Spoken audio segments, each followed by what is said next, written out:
anyone can become homeless. It's very important to note that. And it's not always the poorest of the poor who becomes homeless. If you live in South Africa and you have a bond, you owe money on your car, and your kids are going to good schools and so forth, after the third month of losing your job, you could very well be heading for the streets unless someone intervenes. Ending up on the street is because it's a a case that brought me. I ran actually for the cops, and afterwards the case was withdrawn, and I just seemed to find it nice on the street. I would like to live in accommodation. I wouldn't like to live on the street because street is not a place for no one. Because on street, your life is always going backwards. Not always, but I can't say you can go forward on street because there's no life for you on street. I can't say even there's no life. Okay, you can build yourself up on street, but not the way you can do it if you accommodation with encouragement of your family and the help that's needed from your families that love your close relatives, lives around you in your neighborhood. But here on street is very dangerous and difficult. That's why I will rather choose to be at home, you see. We were faced with challenges such as people coming to Cape Town for work, being left here, and then wanting to return home. Having worked on the streets and having gotten our field workers to interact with the street people, we then realized that some people had arguments, domestic arguments. Some people were suffering abuse. And when spoken to, they really showed an interest in wanting to get back home. And then we started looking at how do we build that bridge between the person that was on the street and the family that they came from and the community that they came from.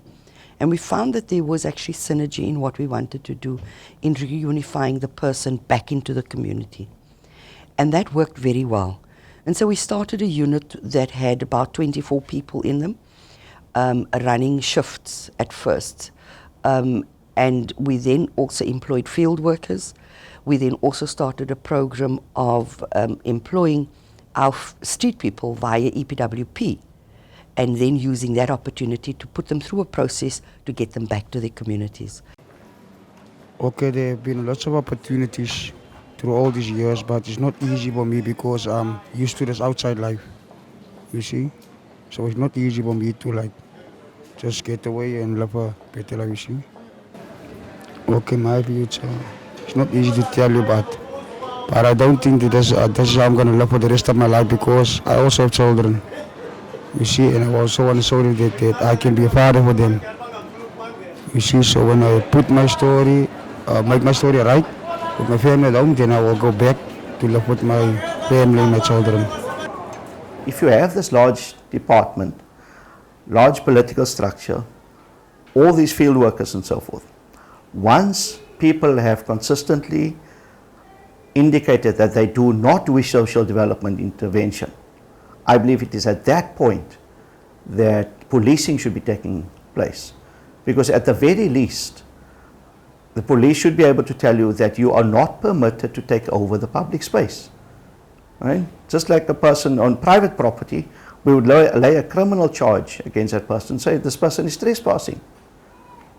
So under what set of circumstances is it permissible for police officers and Metro Police to walk past a person setting up a camp on a public pavement?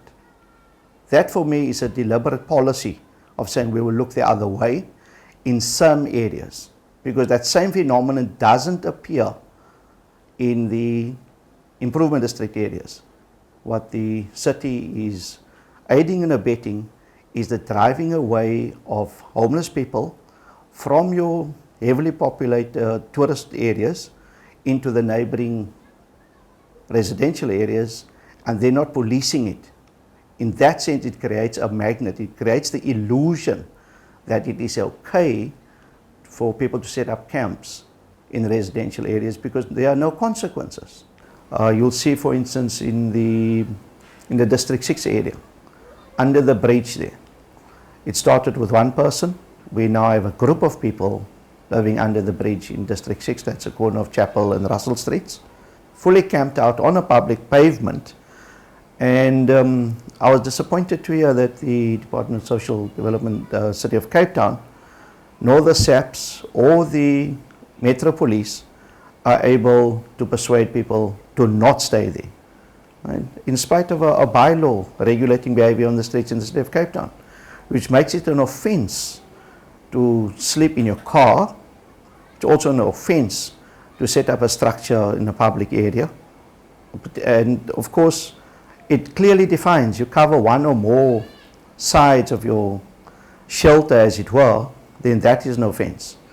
But what is particularly troubling in the District 6 instance is where a group of people are sleeping with their back to one shelter, facing another shelter, under a busy circle, denying the people of that community free access where they can send their children to the shops and so forth.